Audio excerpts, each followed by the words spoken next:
Hey everybody, welcome to Tatter-a-fact here at the Girlz Ink studio in Las Vegas. And today my guest is, I got Victoria Racca with us. Hi, Victoria. Hi, how's it going? Good. How's Vegas? Vegas is cooling down. I think today's the last hot day. It's like 95 today, but Okay. from what I understand, we're hitting 80s next week. So yeah, but that's Vegas, right? We go from hot, like we only have really two seasons. We have hot and then we have chilly, right? We don't really have spring and fall, or we do, but it's like a week long.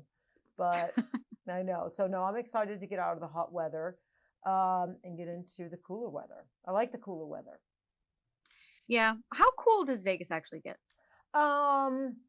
Do you know, October is a beautiful month. November is a beautiful month. I would say just January, February, 50s and 60s. We can definitely have some days that are, low 60s, but I would say probably 50s, high 50s, something like that. And then we can. I respect it. Yeah, yeah. So, but it's good because you get out your winter jacket and the season's so short. It's short. Yeah, we're the same. In Louisiana, I mean, it's the swamp, it's mostly muggy. It's mostly hot, but January, February is where we're cold too. And to me, if people are going to come at me for that, 50 is cold for me. Okay. Yeah. No, it's chilly. It's chilly. Hey, I wanted to give you a shout out because I wanted to let my listeners know that you and I did this podcast a few weeks ago. You took time out of your day to be on my podcast. And for the first time in Tatter-a-fact history, Willow went to go download the file and the file was corrupt. And she tried every which way to save it, and it was just corrupt. And never happened before, but it happened with your podcast, and we were all really super heartbroken. It was like devastating. It was like, what a blow. It's like, oh my God, you're kidding me. But we reached out and told you about it and asked you if you would do it again. And you said yes. And here you are again, taking time out of your day. Well, I know you're busy and I respect time. I respect your time. Time's, our most valuable commodity. And I know you're busy. You're a mom. And without hesitation, you just said, yeah, of course. And here you are again. So for that, I thank you. And I think you're awesome for doing that. So. No, thank you. I appreciate you sitting down and doing it with me twice. Well, if the podcast had sucked, I probably wouldn't have asked you back. But I thought it was really, really great. I thought it was great, great material, great education. So let's do it again. Let's get into it. Let's do it again. You guys really missed out. I'm telling you. The other one was so good. I know. This one will be better, right? This one will be better. But you're Victoria Racca on Instagram. You're known as Victoria Glam. And you also have a podcast, the Glam Life Podcast. And I don't know. Can I I don't know. Yeah. I'm going to be Yours a guest comes out on the 9th. On the 9th. So I'm going to be a guest on your podcast. So I'm super excited about that. And you do permanent makeup, you own a training studio, you do a lot, but probably your forte, your little niche is creating content creation. Would I be correct in that? Say so, yeah. I think I'm pretty good at it. Yeah, you're good at it. And for a lot of people, Victoria, creating content, growing their Instagram, it's daunting. It's a nightmare. They struggle with it. It's exhausting. I mean, I hear all kinds of adjectives that, describe creating content and what's required of the PMU artists today to stand out. And they're not good adjectives. I mean, people are really having a hard time. So I thought it'd be really cool for you to come on here and let's talk about content and how content, it doesn't have to be super struggling and super time consuming and daunting and all that stuff. So first, let's start with why, because I do deal with this sometimes. Like as I mentioned to you, like I'm coaching. And I'm coaching on, PMU skills and business. And what I'm finding with my coaching students is they're not really They're not growing their social media. They're not really they're in the age, and the ones that are struggling and just want to walk away from their Instagram and social media are in the age group, I would say, of between 40 and 55. My younger students, I'm not too much am I finding, this kind of conversation or this kind of struggle. But with my coaching students that are like between 40 and 55, they're the ones that are really struggling. They don't even know how to get started. They don't even know. So, and some of them, Victoria, this is what I was leading up to, don't even really know if it's important.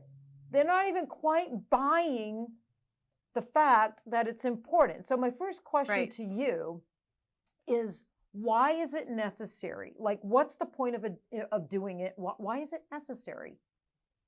So if nobody knows who you are, then nobody can check you out, right? Like, that's the bottom line.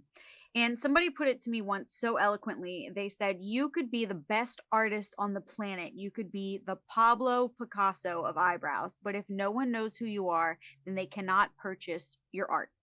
And that's true.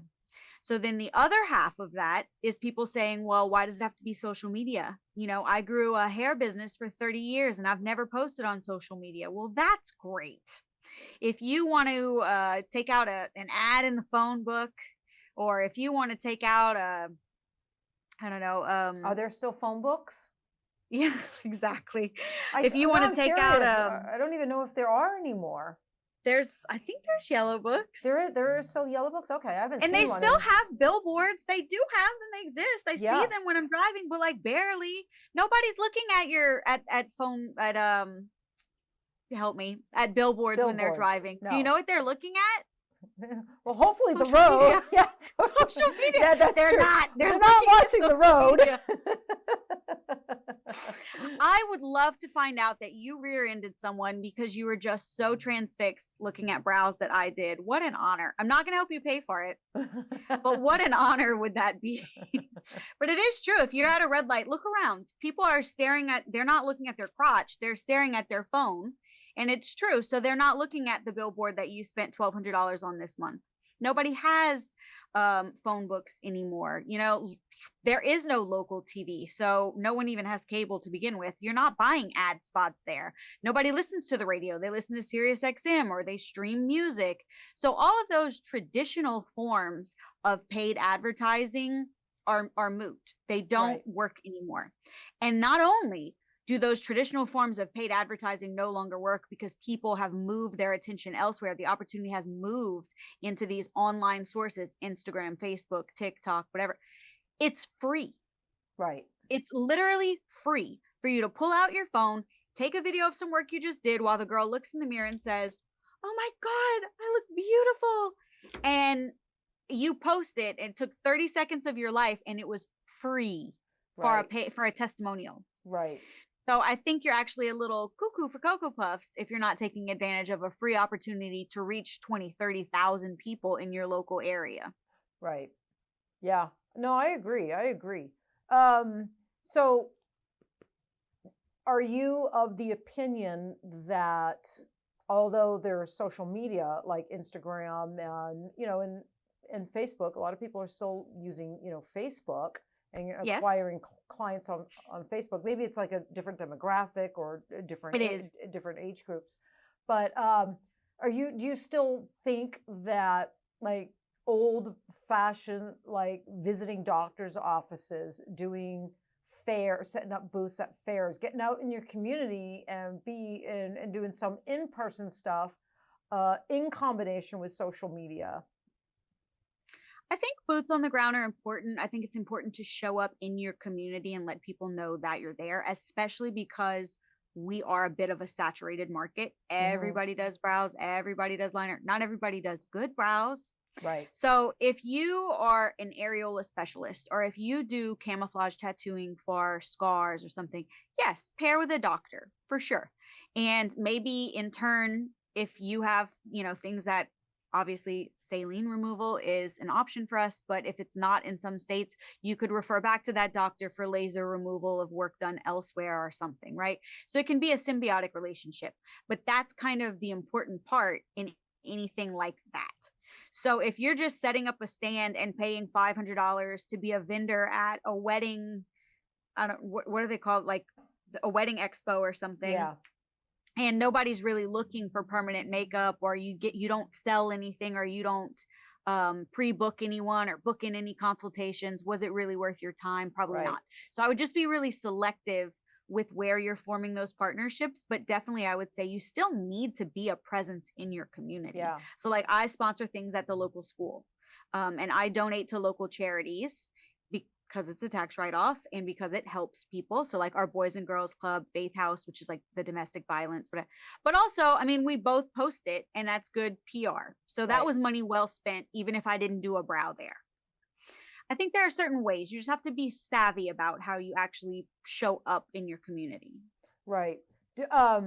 So how are people doing it wrong then? If they're on if they're posting on Instagram and their Instagram's not growing, or they're getting 3 likes, or they're not getting bookings, or what? Then what are they doing wrong? Well, first of all, are you posting? Because posting once a month or once every 2 months and then telling me, well, I just forgot about it, or I got logged out, or whatever, you're not actually doing it. You're lying to yourself. If I go and look at your Instagram and your last post was from June and today is the end of September, then no, you don't have an Instagram. So yeah. So what is, so I know when Instagram first started, or a few years, it was like every day, and they wanted you doing like 20 stories a day, which was incomprehensible. Yeah.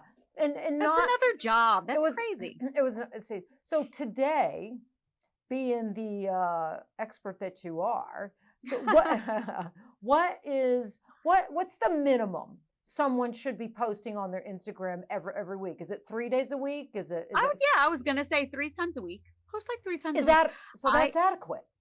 Yeah, why not? So I think as long as it's regularly, so maybe you post Monday, Wednesday, Friday, or if you're posting, once or twice a week on your grid and you're posting on your story every day, you're still showing up for your audience in the algorithm. You'll hold your place in the algorithm. Right. And that's important, because when you stop posting and then you post again, then you're seen by very few people, because the algorithm's basically trying to figure out where to place you all over again. Are people going to interact with this content? Then I'll push it. If they don't, then I won't.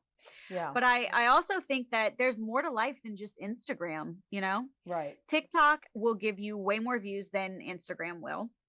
And there is still a place in the conversation for Facebook, especially if you're in the 40 to 50 range, because that's kind of who started Facebook, and they're still there. Yeah. Or 60, so if that's your ideal client. Yeah. I mean, how many times? Now listen, if you're 60 or 70 or 80, your technical skills are going to be a little diminished. Okay. So that's where we're seeing the funny. Yeah. Actually, on Daily Mail today, there was an article about funny things that older people have accidentally sent. And so like somebody had a screenshot of all these text messages from their grandmother that said like, poop on carpet. How to get poop out carpet. Google, how do you get poop out of carpet?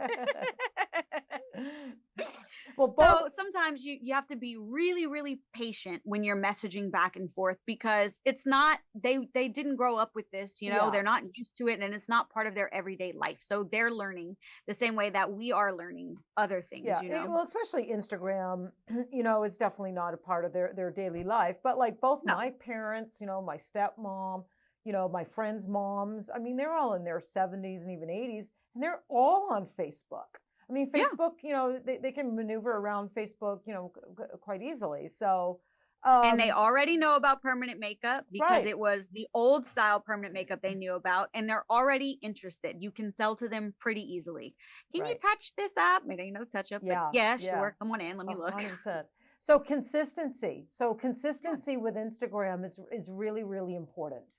Like I think consistency and just showing up for your brand. So I won't even commit to saying just on Instagram, whether that's a newsletter that you send out, or text blast if you have a text club, or Facebook or Instagram or TikTok or whatever. I think just doing it consistently. Right. And I don't think, and so people don't get overwhelmed. I don't think they have to like do everything at once, because that's a lot. That's a lot that you said. It's Instagram, it's TikTok, it's Facebook, it's a texting group, it's Pick one. Putting out a newsletter, or yeah, maybe pick a couple and start there, and nurture them and let them grow and start to take off, and then you can slowly start to add another one and add another 100%. Right? It doesn't have to be overwhelming, but I get that it is for a lot of people. It was for me when everything went from, because I'm like a child of both worlds. So what I mean by that is old school, back in the day, PMU, when Victoria, there was hardly even any websites. Right. Right. I mean, seriously, I think there were 2 websites in all of permanent makeup. There certainly wasn't Instagram and social media and Facebook and all that stuff. So I spent quite a few years in permanent makeup without all those tools. And it was, word of mouth. It was, hitting the streets. It was getting out in your community. It was those advertising in local, Vegas magazines. It was those things. And then of course, social media hit us.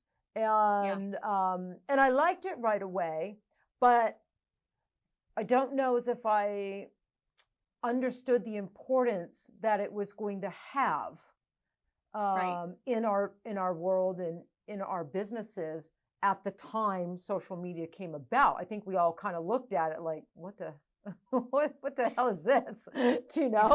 So so I kind of had to cross over and learn the new ways. I wasn't like born into it. So I think it might be a little bit easier for people in your age group, the younger people that were kind of born into social. You think I'm young?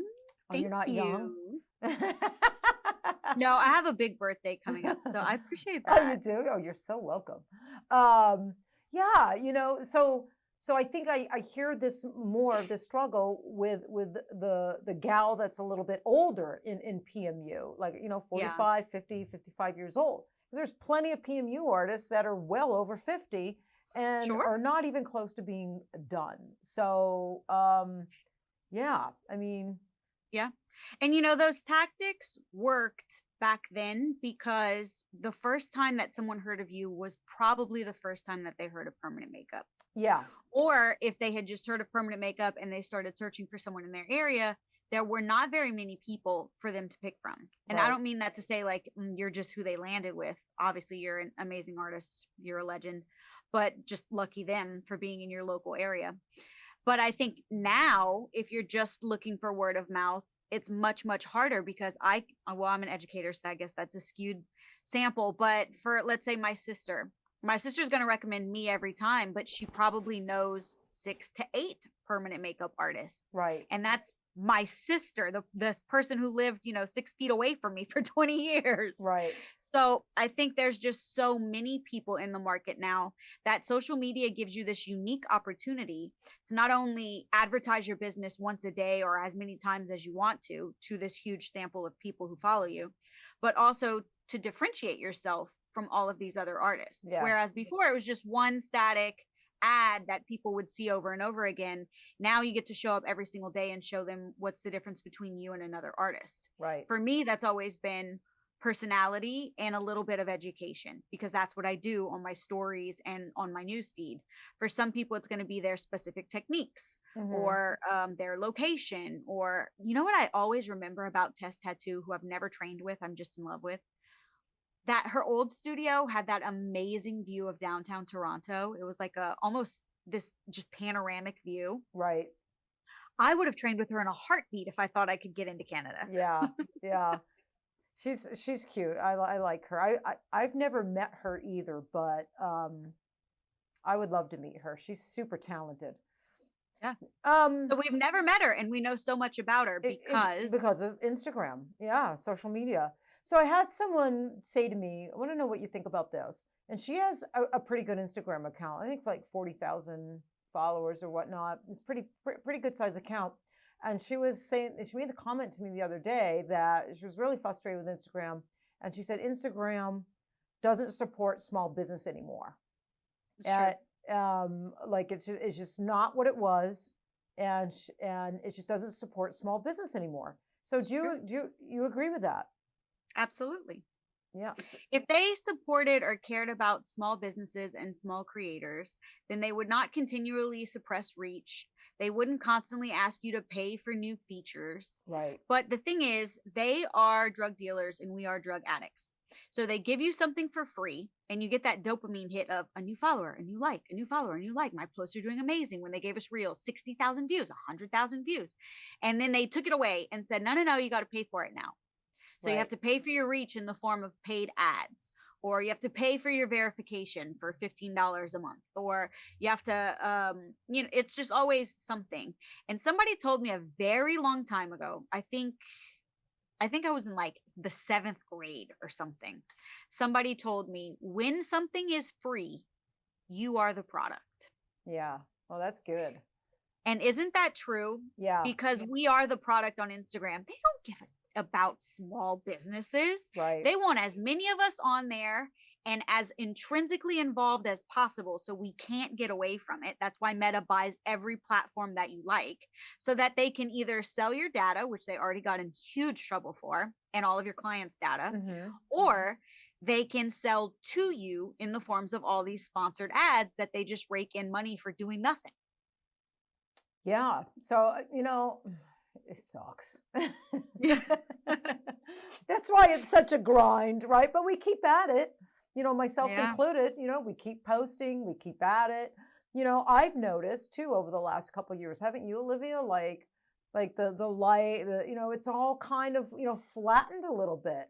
I mean, you could post a funny reel and you could count on, thousands of views. We could, and lots of engagement. And the reels that we post now, they're just as funny, but they certainly don't get the engagement that they did, a couple of years ago. So yeah, I thought that was interesting. That she was feeling that way. So she's not wrong. No, but yeah. So with that said, we should still be posting on Instagram. Even though Instagram doesn't support small business, we should still be posting on Instagram. Where else are we going to post? Yeah, right. So that's why it's important to have those other channels. So Instagram, TikTok, which TikTok gives you more reach because they're not owned by Meta. Instagram, TikTok, Facebook, even Threads. These are places to hopefully meet new clients, meet new people and bring them in. Maybe you don't close them all, but you bring them into your funnel. They're aware of who you are now and they're following, they're interested. And that's why people offer things for free. So they'll say, I will give you, and this is real, I'm not just using this as an example. This is true if you're listening. If you come to my Instagram and you click on my link, I will give you 30 days of content ideas for free, a calendar telling you exactly what to post, when to post. That already exists. It's up there. I do that because then, to get it, you give me your Instagram name and you give me your email address. And now I can send you my newsletter that says, hey, I have this class that you could buy for $27 or this class that you could buy for $37. That's become kind of the new funnel. Is like, oh, I'll give you something if you give me something. So we're mirroring what Instagram is doing to us, right? I want your data, so I give you something for free. Yeah, it's kind of like manifesting a little bit. Right, Olivia? We were just talking about that. We're stuck in a circle. Yeah. No, totally. But it works. It is working. So yeah, no, I totally get it. Do you think that, because I know the industry has changed. I know a lot of PMU artists now are struggling. We're seeing a lot of PMU artists get out of the industry, close their studios. They're super struggling. I'm hearing this a lot in my coaching sessions. So do you think it's because of any one reason or a combination of things? Do you think it's because the industry just got so damn saturated? Or I don't think there's any one factor strong enough to bring down an entire industry. Yeah. So if I were guessing, because of course I'm not an economist, I would guess that something to do with more people out of work, people earning the same amount, but having to spend more. Like the pumps are more expensive, food is more expensive, rent is more expensive, but pay hasn't gone up. That has to do with it. Then you can't advertise as much as you used to because your views are suppressed. So not as many people can see your stuff. I think it's a lot of things all at one time. I agree with you. I think it's a lot at once too. It's not a party in the USA right now. No, it's not. It's not. I think and I think it's been a struggle, for a while now. It's like, so hopefully something gives and, Do you want to know a trick? What? If you ever are wondering how bad something is going to be, because my generation specifically, I graduated in 2007. We have lived through 3 separate financial crises. Right. So here is an idea. If you are ever wondering, hey, is this a bubble or are we going to have like some trouble economically? The first place that you will notice it is the strip club. If you go to club? The strip club. Oh, yeah. So if you go to the strip club and men are being very stingy, they are not throwing money, they're not spending money, tough times are coming. If the strippers say, bitch, I'm broke. That's funny. Tough times are coming. We predicted the collapse, the housing collapse in 2008. We had the recession and we got this one too. So when I'm driving down Industrial, that's where all our strip clubs are, and the parking lots are sparse. That I know we're in trouble. Okay. And ask them, how's tricks? That's funny. So, okay. So we got that, posting 3 days a week and consistency. So should they should be posting the same time every week, like Monday, Wednesday, Fridays. It doesn't matter. It doesn't matter. Just pick 3 days and kind of stay with that consistency. Okay. You can try if you want to, because the algorithm does decide how far it's going to push your content based on the initial engagement, right? So if you want to monitor that in your analytics and see when your audience is mostly online, you can try that method. But remember that whatever you push out is going to be shown to people at all different times, because some things that you see were posted 2 days ago. So I don't find that it makes that large of a difference. Okay. Okay. So if someone, so tell me, how long or how many hours a week should somebody, or a day or week, should somebody be investing in their social media on average? That's really hard to say because people come at all different skill levels. What might take me 20 or 30 seconds to create, and I think of it almost instinctively immediately, would take somebody else a couple of hours because maybe they don't think that way. Yeah. I think one of my superpowers is really that I'm so plugged into pop culture. I'm like Kelly Kapoor from The Office, basically. Mm-hmm. So I can think of audios right away that I'm like, oh, this would be perfect with what's happening right at this very moment. And a lot of people are like, how did you think of that? And it's because I'm vapid and only think of pop culture. So actually, you probably didn't notice it because you were situating with this and with that, but I have already filmed a reel while we're sitting here. Yeah, no, I did not see that. Sneaky. No, I didn't see that at all. How did you do that? Where's your... Very good. I have 3 phones, so I'm always ready to go. I'm like a ninja 3 with phones. The I can barely manage 1 phone, Victoria. No, I don't use them all. I mean, one is up. I never answer it. I'm a terrible business. No, I'm just kidding. No, so I always have like the angles I think of already, like where I want it to come from. And I've spent so much money on all the tools, right? I have the Pivo, which is a phone holder that tracks you. It has a little tracker right here. So when you walk around, it follows you with your camera.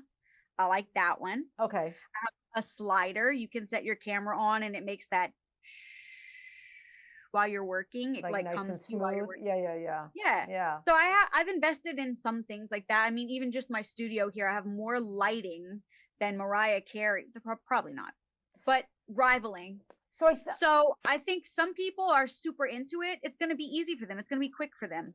Some people are working with one phone and they've never even considered it. And then they measure themselves against somebody who does it 12 hours a day because that's what they see on Instagram. Right.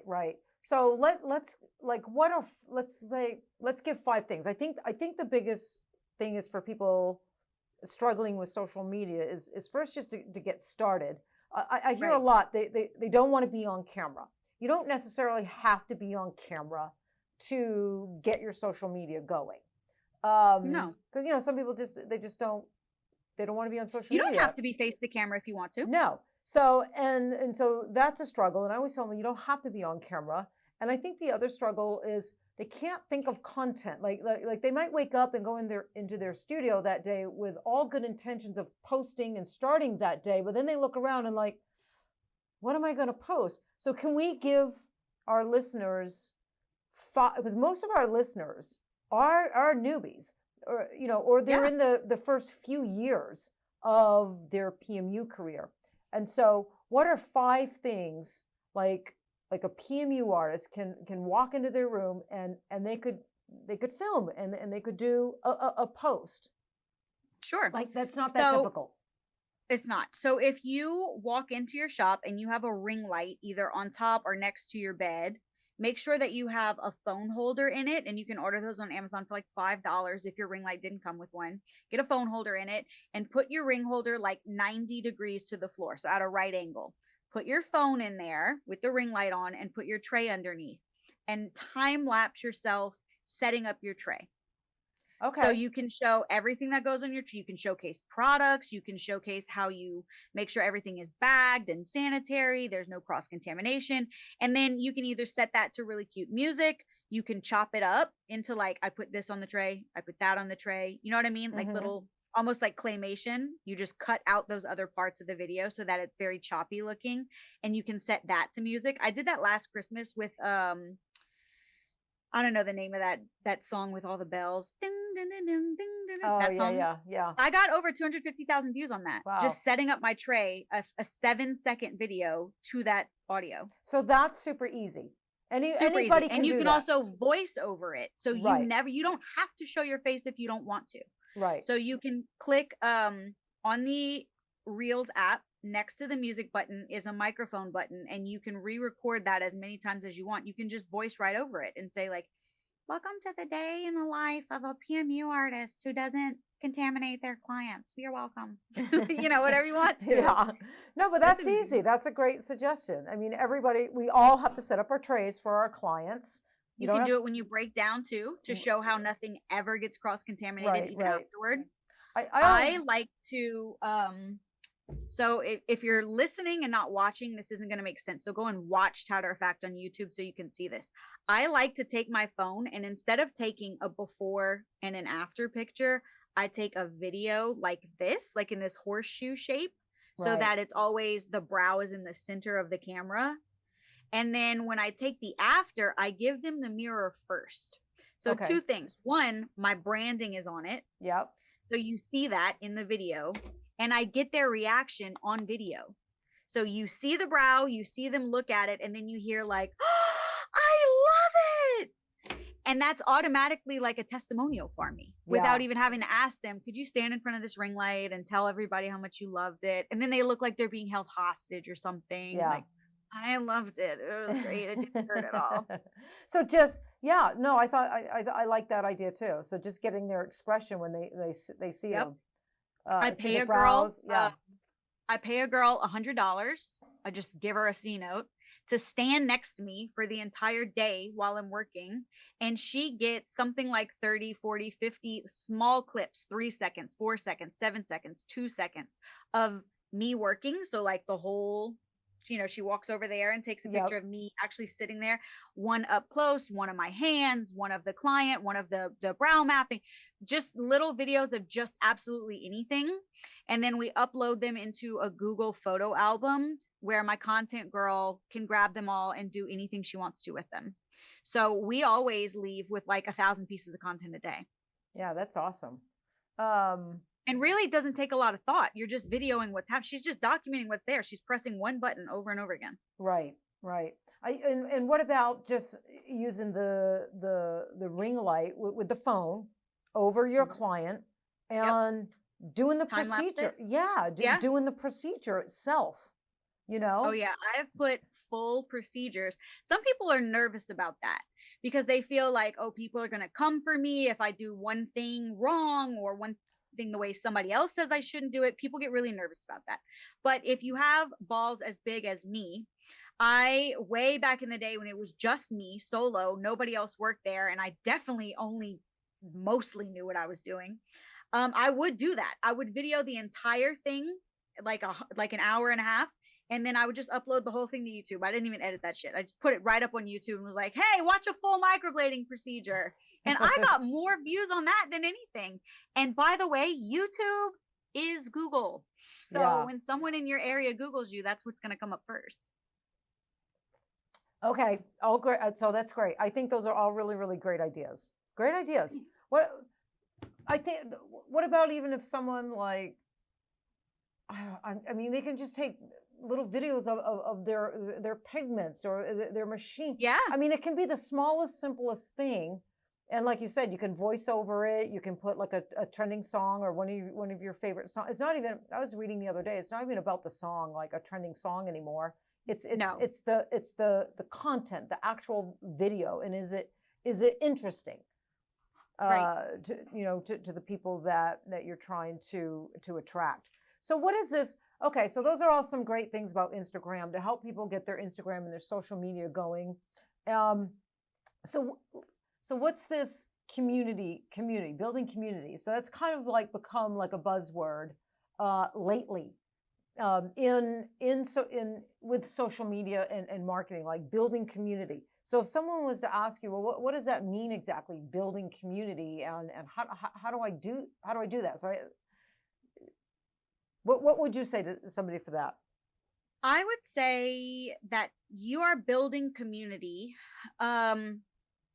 when you are interacting with people and kind of eliciting a relationship between the two of you, right?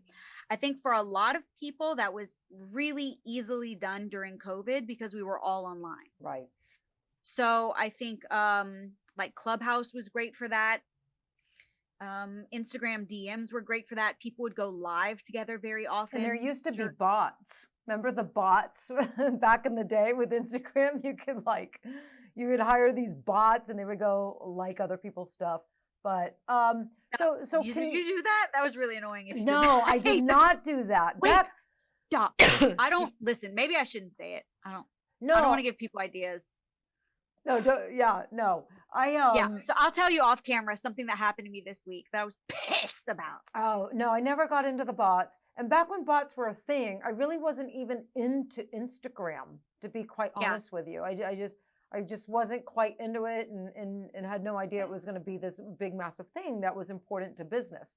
So with that, I'll lead in. Let's stay with community building for a minute. Yeah. So community building is actually not just posting, right? Posting content that your followers and people you're trying to attract want to see. Would you agree that community building is going one step further? It's actually engaging. Yes. So you're exactly right, in my opinion. So I think that when you're posting, what you're doing is creating brand awareness. Think of that as a brand awareness campaign from a marketing standpoint. When you are building community, think of it as nurturing your audience. So this is when Shay Danielle is voice noting you what's wrong with your procedure and telling you to stop crying. That's community. Right? Because it's getting to know your audience. Exactly. Yeah. And it's endearing from either the client or the student to the person who's speaking to them. So while you might not be earning money from it, and it does take a lot of time, I hear students say that all the time, like, I don't want to answer 50 people in my DMs a day. Yeah. Great. Okay. Well, someone else is going to, and that's who they're going to choose to spend their money with because it's who they like. It's who was nice to them. If you only talk to people when you want money from them, they don't really want to talk to you. Yeah. No, that's true. I think no one has done this more masterfully than you. Who, me? Yeah, you. Building community? For sure, because when we first started out as, all the microbladers, I'm speaking for the people kind of in my generation of permanent makeup, a lot of the old talking heads were not interested.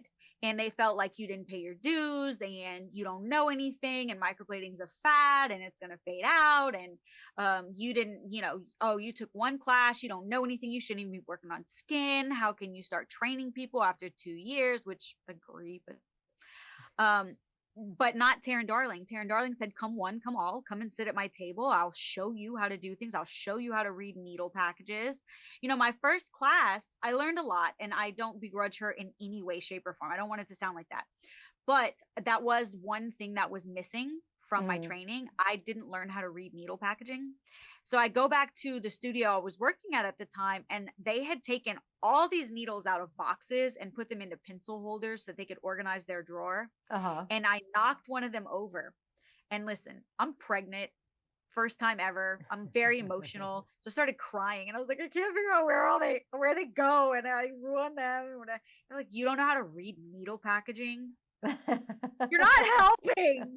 Well, guess who taught me how to read needle packaging? Teryn Darling. I did. Yay. Well, that's awesome. You know, I remember those days, and my thoughts were, they're here.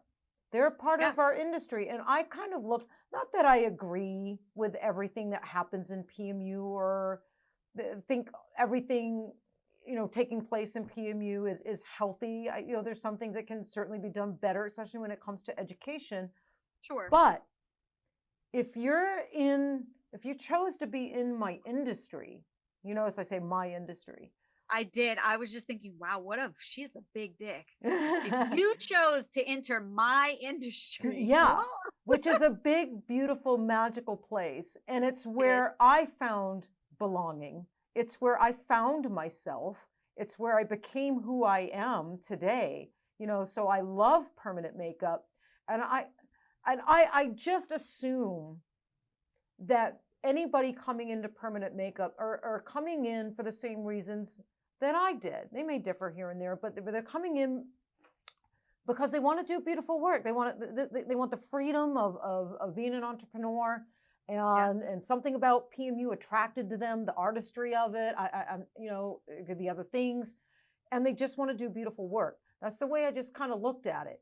And if you're going to be in this industry, and as long as I'm a part of it, I don't really care about your background. I don't. There's a lot of things I don't care about. But if I can help you, you know, then I'm going to help you. So that's just always been it. I've always been not judgmental in a lot of areas where you see a lot of judgment. A lot. And where do we see it? Social media. So I understand why people are hesitant to post on social, because they don't want to hear. Yeah, they don't want. And right now, the fad at this very moment, end of September, beginning of October, is that there's this new group on Facebook. Are you in it? I'm not sure. What's the name of it? I don't know. Okay. But it's meant to bash people. It's meant for bashing, and it says so in the name. You know, it calls them a name. So that's the only post that you see in there. Yeah, is people saying, and you know, I'm sitting here going through it, looking at it like, first of all, I hope I never made anyone feel the way a lot of these people feel. And secondly, I pray that I don't see my name there, not because I don't think the business will survive. I think that it will, because they're much, much, much bigger and more important names with many, many more people angry at them. Yeah. But who are still making money. But that would really hurt me. This is my life's work, and I really, truly care. So let's dial that back 10 shades and say that you're a brand new artist who just started posting your work, and somebody shows up and starts saying like, oh, you screwed this up, or that's ugly, or whatever. So I can see why people would be scared, right? It's a double-edged sword. It certainly is. Yeah, it certainly is. It certainly can be. Do you know?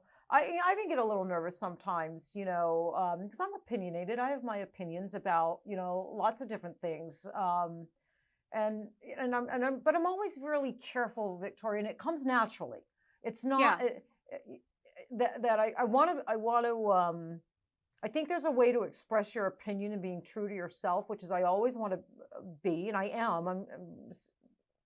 And do it in a way that doesn't offend people that do things differently or may not agree with me. I think there's a way to express yourself in that way where it can still be all inclusive. Like, you know, I have my opinions on the podcast, but I think I do a pretty good job. And I learned this from my dad, to express and cite your opinions a why behind it, why you feel this way, but say in a way that's not offensive to those that do things differently or believe differently. Because, right. you know, just because I have opinion about something, I certainly am the first to admit that my way is not necessarily the right way, or the only way. or the only way. It's my way. And people That's are maturity. Yes, and if I'm interested in other people's ways, then I assume people are interested in my ways. You know, it would get a little boring if you sat and just kind of talked and learned with people and artists that do things the way you do. I think we learn more, you know, having conversations with artists that do things very differently. Do you know? And it's interesting. You know, I do. I mean, I was just at Woolop USA last weekend, and there were, I don't know, 20 people in the room doing demos. And I provide all those same services. I do nano brows, I do areola, I do lips, I do liner. But as I'm walking around the room watching people from all over do things, I'm thinking, oh, interesting. I never used that needle for this procedure before, or in that way before, or I didn't realize like carbons versus iron oxides for this specific stroke or like interesting. Someone telling me like, oh, I would only use really watery carboned pigments for this specific stroke. That's how I'm getting this pixel. Oh, interesting, because I couldn't get that pixel with that same needle. Now I'm seeing it. So I think it's not that there's only one way to do things. And so my opinion shouldn't reign supreme over anyone else's, but that also doesn't mean that I'm wrong. But I think that's maturity, because certainly when I was younger, I was very opinionated and very loud all the time. I was very loud and very wrong. Not even just in permanent makeup, just in life. Like, oh, why would you do it that way? That's not the way that things should be done. Or why do you have that opinion? That's incorrect. Actually, two things can be true at the same time. And I think that's why the older you get, the quieter you get, because you've seen some things and you're like, we'll see how it plays out. We'll see how that works out. In permanent makeup, I think several things can be true at the same time, right? And half the time we don't even have the full information anyway, especially on the internet. There's a lot of different avenues and ways to get to a beautiful result in this industry. And I think that's like, you know, what's so, you know, great and interesting about this industry. But yet, you know, there's always going to be those people out there. If you're not doing it their way, or you express, you know, opinions that differ from theirs, they get angry. It upsets them. They get angry about that. And I've never really quite understood that. I just don't really understand that. It's not for you to understand. It's a personal thing within that person. They need to go to therapy. That's the problem. Yeah, well, I know, and probably someone like that, probably they're not a very happy person, and imagine what their personal life is. That's usually what goes off in my mind when I see someone. If you're just hating on someone on Facebook over and over again, leaving comment after comment, you want to argue with them for an hour and a half over one picture that they post on Facebook. Honey, have some kids or something. If you want to argue with somebody, have a kid. Oh my God. Yeah. You know, my whole thing, I've always said, like, no one sets out and sits down in their chair with a client with the intent to do a bad eyebrow. No one does. No one does. You know, that doesn't excuse, you know, lack of education, lack of training, lack of, you know, everything that it takes, you know, to be skillful. But I don't know. I just have empathy for people, while at the same time having high standards for. Exactly. So if you're working with integrity, don't worry about it. Right. Exactly. If you're working with integrity, you know that you did your research, you know that you tried your best, you know that you're learning along the way, you know that you're taking really good trainings, you have good resources. Don't worry about it. You're going to do well in the industry. You will. 100%. All right, we're running out of time, but I wanted to segue to I wanted to talk to you about threads. What do you think about this whole threads thing? I've had some people ask me about threads, getting on it. I'm like, well, I've been on it since it launched, and you know, it's dwindled. Yeah, it's dwindled, but my followers are growing. I think I got like 4,700 followers, but I think I'm putting out a cool little thing, and I might get like 2 likes.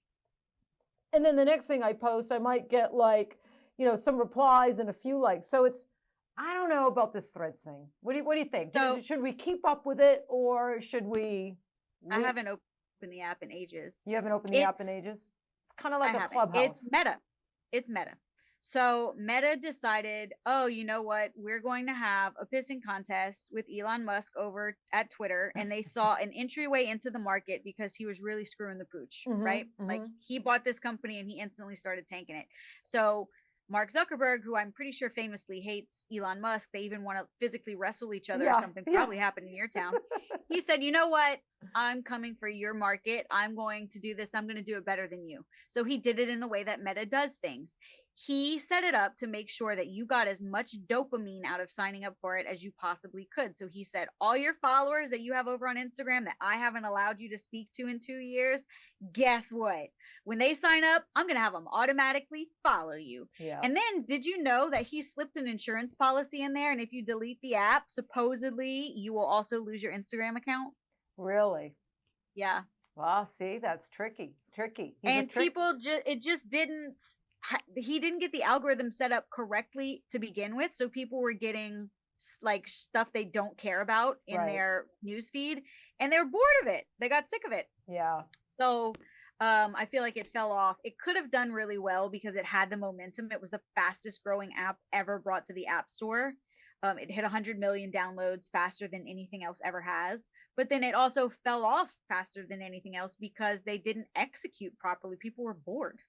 Yeah, no. And I think the people who interact with you now are either probably your friends or people who can't believe that they have Teryn Darling's undivided attention. That's funny. That's funny. Yeah. Nobody else is here? Are you seeing this? I can talk to her. That's hysterical. Well, that was great. It was great talking to you. That's a lot of great information. And I hope it helps some of these people that are struggling, you know? Me too. Social media can be a beast, and it can be exhausting and daunting and all those things. But hopefully, with today's podcast, I think you gave some really great tips to keep things easy. You know, 3 days a week, you know, you can manage that. And you gave some really ideas for some simple posts. I think they can manage that. And it's just starting, right? It's just starting. And what I found is once I started, as I got into it, you know, my posts got better. You learn. Yeah. And you get used to, you know, all the little, what are those called? All the editing tools and, you know, you develop your own style. You develop your own style and whatnot. And I think it's important too. So, hey, thank you. Is there anything you want to say before we leave?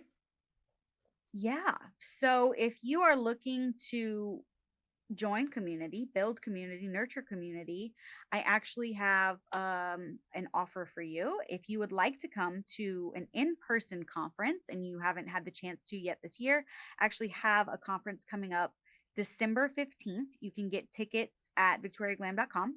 And by the way, they're free. Tickets are free. So this December 15th. This December. It's a Friday. We have conference. 6 speakers. Yes.